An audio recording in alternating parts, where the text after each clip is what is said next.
할렐루야, 8월 1일 월요일입니다. 오늘부터 창세기 말씀 묵상을 시작하겠습니다. 오늘은 1장 1절부터 13절까지 말씀을 읽고 은혜 나누도록 하겠습니다. 태초에 하나님이 천지를 창조하시니라. 땅이 혼돈하고 공허하며 흑암이 깊음 위에 있고 하나님의 영은 수면 위에 운행하시니라. 하나님이 이르시되 빛이 있으라 하시니 빛이 있었고 빛이 하나님이 보시기에 좋았더라. 하나님이 빛과 어둠을 나누사 하나님이 빛을 낮이라 부르시고 어둠을 밤이라 부르시니라. 저녁이 되고 아침이 되니 이는 첫째 날이니라.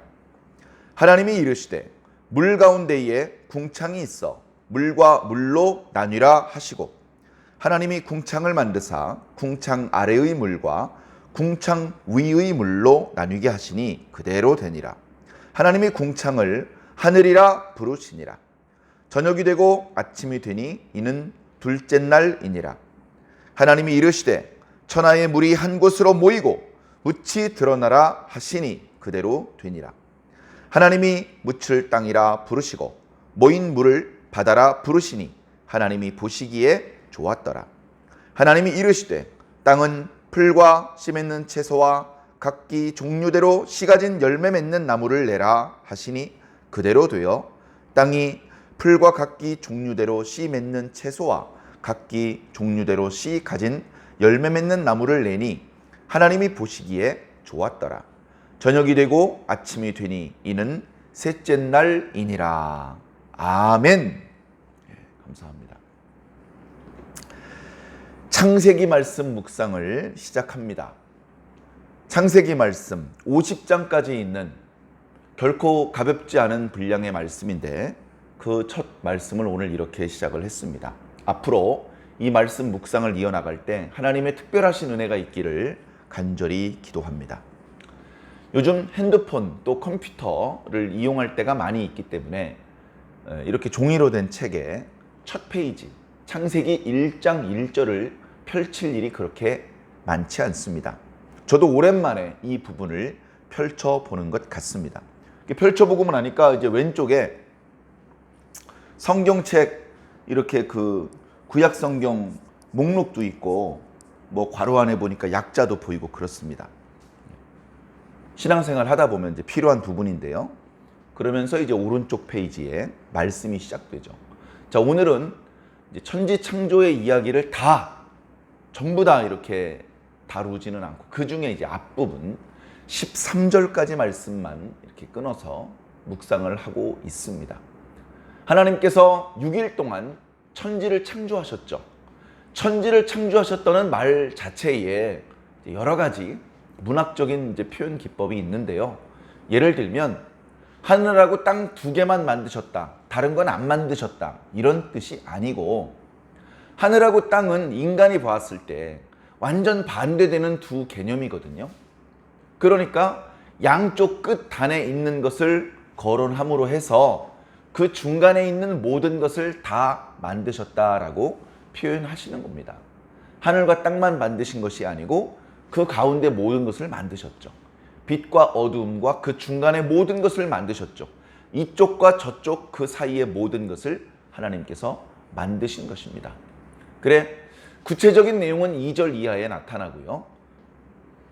그리고 1절은 어떻게 보면 하나님께서 창조하셨던 이야기 전체를 한마디로 선언하는 그런 말씀입니다. 어떻게 보면 이 말씀이 담고 있는 의미가 너무나 크죠.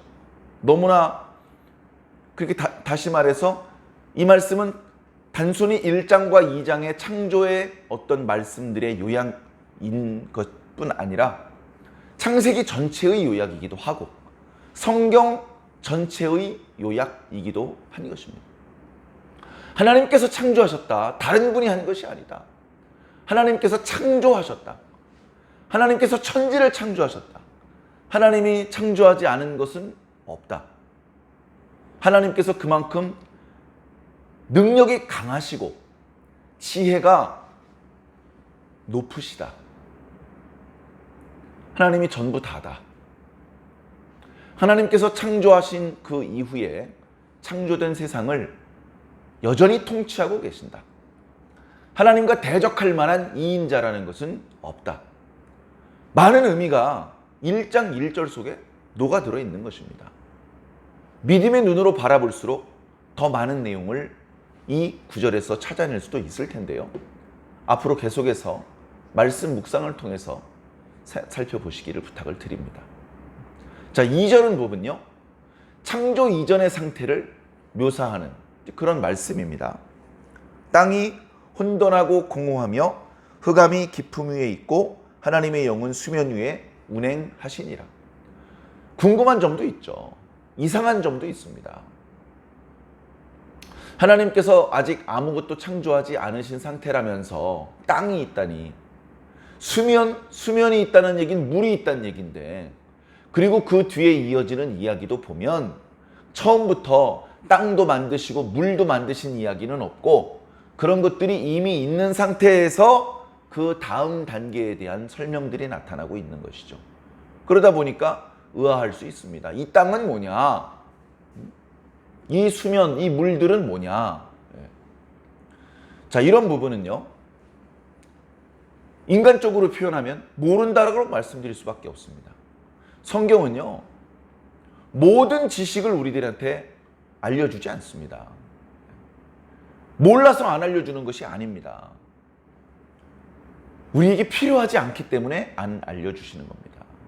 어떤 내용은 아주 집요하게 반복적으로 말씀해 주시고 있고, 어떤 부분은 너무나 궁금한데 말씀하지 않아서 알아낼 수 없는 그런 말씀들도 있는 것입니다. 그래, 인간적으로 표현한다면 모릅니다.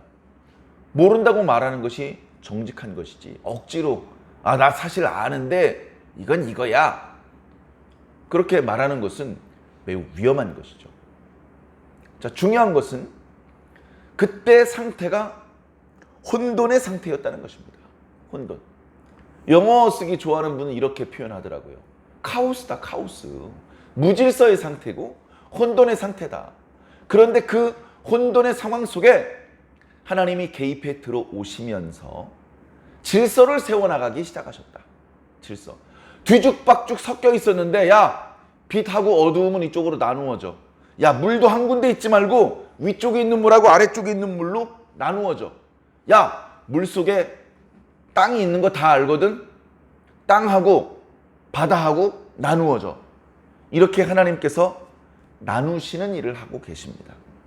그래, 어찌 보면 하나님께서 초자연적인 능력으로 무에서 유를 창조하시는 그런 묘사보다는 이미 존재하는 것들 가운데 그 무질서를 깨트리시고 그 가운데 질서를 확립해 나가시는 그런 모습으로 창조를 묘사하고 있습니다.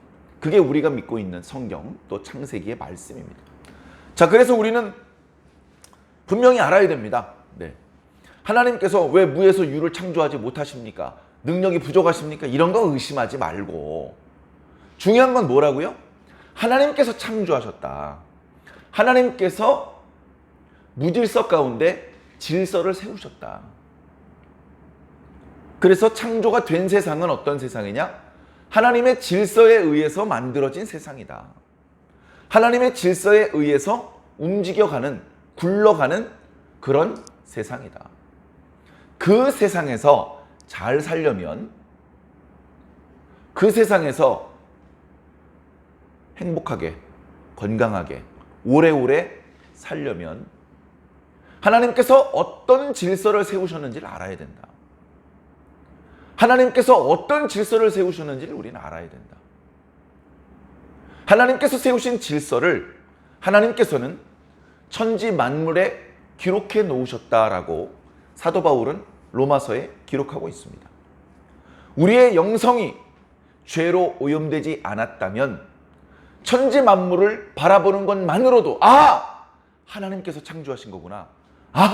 하나님께서 이런 질서를 세워놓으셨구나.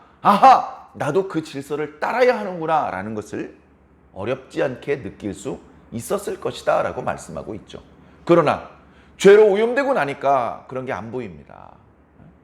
맑은 공기, 그 공기를 이용해서 돈을 벌려고 합니다. 숲에 나무를 베고 땅을 갈아엎고, 그래서 필요 이상의 많은 양식과 많은 물건과 많은 돈을 벌려고 하는 그런, 영성만 망가진 것이 아니라 그냥 쉬지 않고 죄를 저지를 수밖에 없는 그런 괴물의 모습, 죄인의 모습으로 인간이 바뀌었고, 그런 모습으로 바뀌고 나니까 하나님도 안 보이고 하나님의 질서도 못 느끼고, 결국 열심히 하나님의 질서를 거부하는, 그리고 그 부작용으로 고통받고 신음하는, 자신에게 주어져 있는 복을 다 누리지 못하고 자신에게 부여된 생명을 다 살지도 못하고, 그나마 행복하게 살지도 건강하게 살지도 못하는 지경이 되고 만 것이죠. 오늘 우리가 말하고 있는 모든 고난과 불행들, 그 모든 것들은 창세기 1장과 2장에 하나님께서 무질서 가운데 질서를 창조하셨을 때의 그 질서가 무엇인지 모르기 때문에, 그 질서를 우리가 착한 마음으로 받아들이고 순응하지 않기 때문에 벌어지는 일들입니다. 뭐든지 다 그런 것이죠. 자, 그런 여러 가지 것들을 우리가 느낄 수 있습니다. 자, 3절부터 이런 혼돈을 깨고 하나님께서 뭔가 개입하기 시작하십니다. 하나님의 음성이 공간 사이를 퍼져나가시고, 그 음성 속에 담겨져 있는 우리가 감당할 수 없는 하나님의 능력이 말씀으로 끝나지 않고 그 말씀이 실현되게 만드십니다.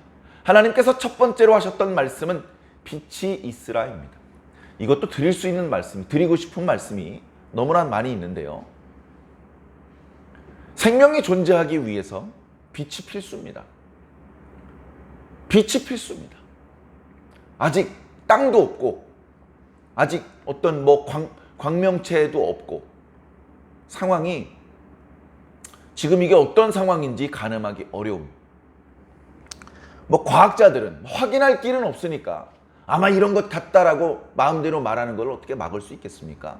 자, 그렇게 확인되지도 않은 사실을 마음대로 말하는 사람들이 하는 말들 중에는 빛이 있으라가 아니라 빅뱅이 있으라 라고 말씀하셨다. 그래서 빅뱅이 있고서 처음에는 아무것도 없었다. 말 그대로 빅뱅이 있으라라고 하는 그 순간에 시간과 공간 그리고 물질이 시작하게 된 것입니다. 자, 그러나 성경은 그렇게 표현하고 있지 않죠.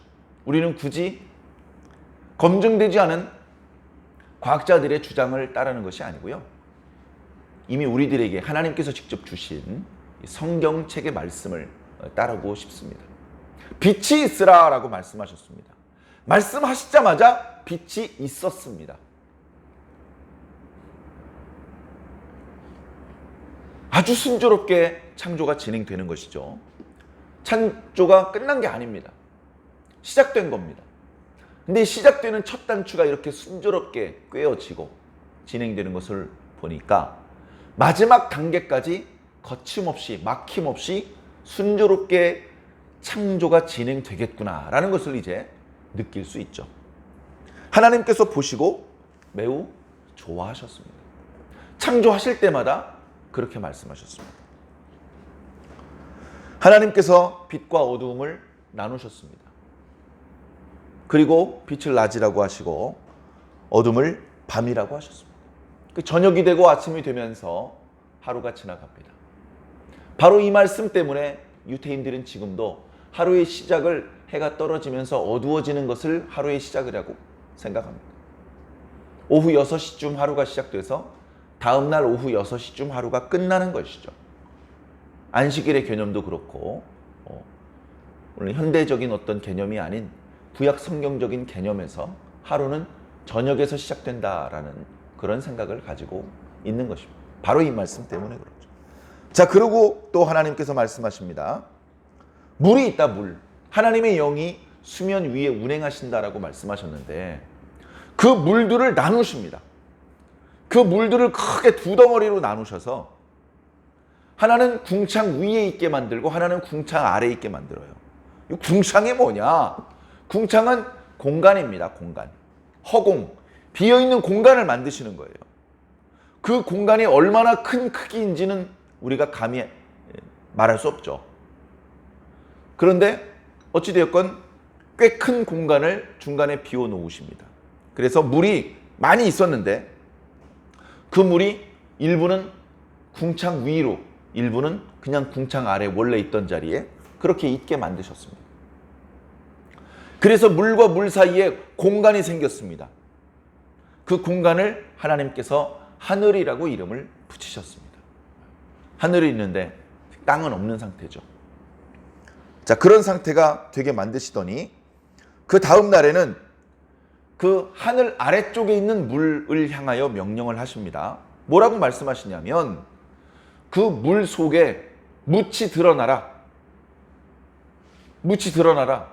온 땅을 물이 뒤덮고 있는데 그러지 말고 물은 한 군데로 모여라. 물은 한 군데로 모이고 땅이 좀 드러나라. 그렇게 말씀하셨더니 그대로 되었습니다. 그대로 되었고 하나님께서 말씀하시기를 그 묻을 땅이라고 하시고 한 군데로 모여있는 물을 바다라고 하셨습니다. 하나님께서 보시기에 좋았다고 말씀하셨습니다. 멈추지 않고 하나님께서 또 명령하십니다. 창조 명령이죠. 땅에는 여러 종류의 풀들과 채소들과 나무들이 나도록 하여라. 그러니까 이루 말로 다 할 수 없는 여러 종류의 식물들의 이름을 각각 말씀하신 것이 아니고 여러 종류의 식물이 종류별로 나타나도록 해라. 그렇게만 말씀하셨는데 그것도 말씀하신 대로 되었습니다. 그 식물이 어떤 이름을 갖게 될지는 하나님께 그렇게 중요한 것이 아니라 우리에게 중요하죠. 그래서 뒤에 보면 짐승들의 이름을 아담이 이름을 붙이는 그런 모습도 나타나는데요. 그 권리를 하나님께서 사람에게 주신 것이죠. 자, 그렇게 해서 온 땅에는 기화요초가 나게 되었습니다. 자, 그렇게 함으로 해서 이제 세 번째 날까지 지나가게 되는데요. 자, 이렇게 오늘 창세기 말씀 첫날 묵상의 말씀이 마무리가 되었습니다. 자, 이 말씀을 통해서 우리 하나님의 질서라는 것을 느껴야 됩니다. 전에 하나님께서 개입하시기 전에 말씀하시기 전에 명령하시기 전에는 그런 게 없었습니다. 그래서 혼돈이라고 표현한 것이죠. 뒤죽박죽입니다. 경계도 없고 뭐가 뭔지 의미도 없고 자, 그런 상황에 하나님께서 그 구별짓기 시작을 하신 것이죠. 빛과 어두움이 나누어지게 하셨습니다. 물과 물이 나누어지게 하셨습니다. 하늘 아래에 있는 물은 한쪽으로 모여서 땅과 바다가 나누어지게 하셨습니다. 이렇게 나누시고 기준을 세우시고 분리시키시고 질서를 잡아 나가시는 것, 바로 이것이 하나님의 창조입니다. 하나님의 질서입니다. 천지 만물에 새겨놓으신 이 질서, 그러나 우리가 그것을 알아챌 수 없게 되었을 때 하나님께서는 이제 당신의 종들에게 직접 언어적인 방법으로 말씀해 주십니다. 노아에게 말씀해 주시고 아브라함에게 말씀해 주시고 나중에 모세를 통해서 말씀해 주셨으며 그것이 결국은 오늘 우리들 앞에 성경책이라는 모양으로 주어져 있는 것입니다. 바로 이것이 하나님께서 천지를 만드신 질서고 원리입니다. 검은 것은 글씨요 하얀 것은 종이라고 하기에는 너무나 소중한 내용들이 담겨 있으니 우리는 이 성경 말씀을 소중히 여기고 특별히 이제 8월 달부터 시작되는 창세기 말씀 묵상을 통해서 그저 재미난 옛날 이야기가 아니라 오늘 우리들이 꼭 기억해야 될 하나님의 창조 질서, 이 만물이 운영되는 원리, 그런 것들을 헤아려서 작게는 내가 개인적으로 내 몸뚱아리, 내가 살아가는 어떤 일상생활, 그걸 어떻게 살아갈 것인가, 그리고 크게는 내 가족, 내가 속한 여러 공동체들이 어떤 방법으로 운영될 것인가를 생각해 보시고 성경적인 원리를 적용해 보신다면 훨씬 행복하고 건강하고 유익될 것을 믿습니다. 오늘 하루 이제 창세기 말씀 묵상을 하게 됐는데요. 이 말씀 속에 담겨져 있는 하나님의 깊으신 뜻을 잘 헤아리면서 그것을 잘 묵상하면서 부분적으로 깨닫게 되었지만 그것을 우리의 일상 속에 조금씩 적용해 나가면서 그렇게 이 말씀을 지식이 아닌 삶으로 체득해 나가시기를 주님 이름으로 간절히 축원합니다. 아멘.